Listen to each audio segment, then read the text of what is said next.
At least one person has been injured after a storm hit parts of the Free State earlier this week. The storm also caused damage to a marking center in Thaba Nchu, where accounting paper 2 and business studies paper 2 were being marked. The National Department of Basic Education said some exam scripts were damaged in the hail and that it's assessing the extent of the damage to exam papers. For more on this, department spokesperson Elijah Mhlanga joins us live now. Elijah, thank you so much for your time. We know you're quite busy, especially with this situation. Let's start with the welfare of the markers. How are they doing mentally and physically? Well, good morning, Tafuma. Well, we are in Bloemfontein right now, where we are meeting with the officials of the Department of Education in the province. But we've also been informed that the officials that are doing the marking are all well, and that the one who also recovered is back at work doing the marking. And the center itself has been relocated from Thaba Nchu to Bloemfontein here. Mentally, yes, we've organized counseling sessions for them. They need it. It was a traumatic experience. As you are showing those videos there, it was quite hectic, but they all survived. They were able to run for cover, and they got out of that place safely. And, you know, it's just a minor injury that we're dealing with, but after being attended to by a medical doctor, the person was confirmed that they could continue with duty. So that's where we are right now, but we'll be going to the damage center later. Elijah, confirm for us the papers that were being graded, and if there were papers that were damaged, what the process is now. Well, there are papers that were damaged. In fact, as I'm speaking to you now, I had to step out of the meeting. There's a boardroom next door from where I am now, where we are currently receiving a report in terms of the extent of the damage, what was recovered, and what we are going to do next. So we'll be able to update South Africans later. We are busy now receiving this report, and we'll be going to various places to try establish what can be done going forward. But what is important is to assure South Africans that no child will be disadvantaged as a result of this occurrence.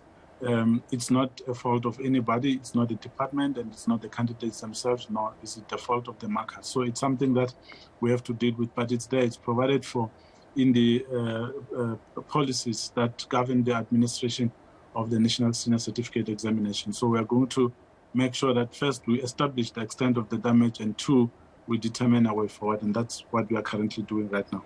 Elijah, you say it's accounted for in your policies. So in this case where a script is damaged, what would be the next steps taken? Well, it depends. The good thing is that not both papers were marked from the same place. Paper 1 was being marked elsewhere, and paper 2 is the one that was there. So if you have paper 1, then we have something to work with. But those are worst case scenarios. So there's a formula which is going to be used should the need arise by Umalusi, who are going to guide us. In fact, the CEO of Umalusi is also present in this meeting that we are attending right now, so that they're also there firsthand to see what took place.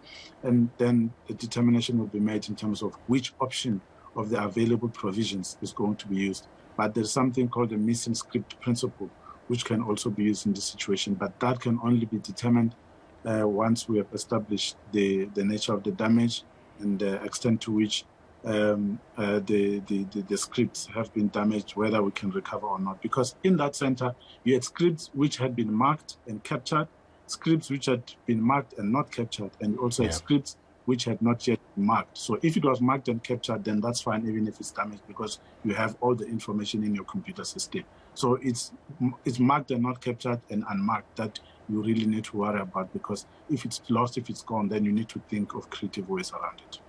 All right, Elijah, the department is saying that this is not going to adversely affect the release of results, the completion of the marking process. How are you going to ensure that?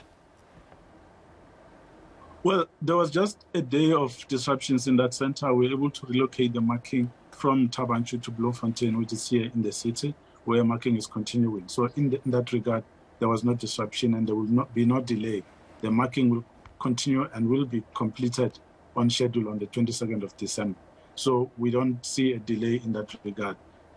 We have provided for additional days for issues like this one when they arise. And in terms of our management plan, we are still safe, and the minister will still be able to release the results on the 20th of January 2022.